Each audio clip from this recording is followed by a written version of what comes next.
500 বছরের তপস্যার পরে ভগবান শ্রীরাম নিজের ঘরে ফিরেছেন।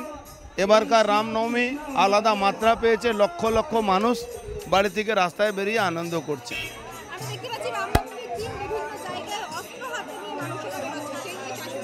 কেন ভগবান রাম আমাদের সমস্ত ভগবানের কাছে অস্ত্র ছিল।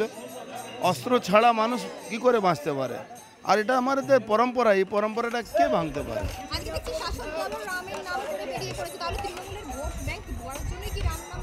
ওরা মেকি রামের পুজো করছে। ওনার মুখ্যমন্ত্রী দিনরাত রামকে গালাগালি করেন, আর ওনারা ভোটের জন্য রামের নিচে বসে থাকছেন। এটা কি হয় নাকি?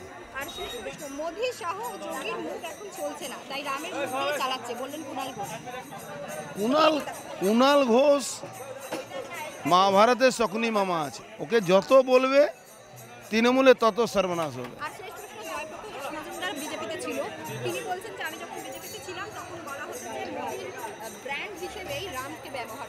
কে? জয়প্রকাশ দা বেচারা কোনো দাম নেই, কোনো রকম ওখানে কিছু রুজি রোজগার হয়ে যাচ্ছে, কোনো অ্যাডভোকেট আছে, কোনো ওকালতি চলে না, কোনো রকম চলে যাচ্ছে আর কি।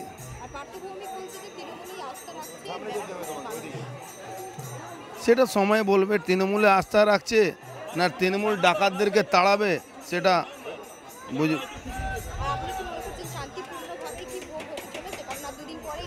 এটা ইলেকশন কমিশন আর প্রশাসনের কাজ আছে।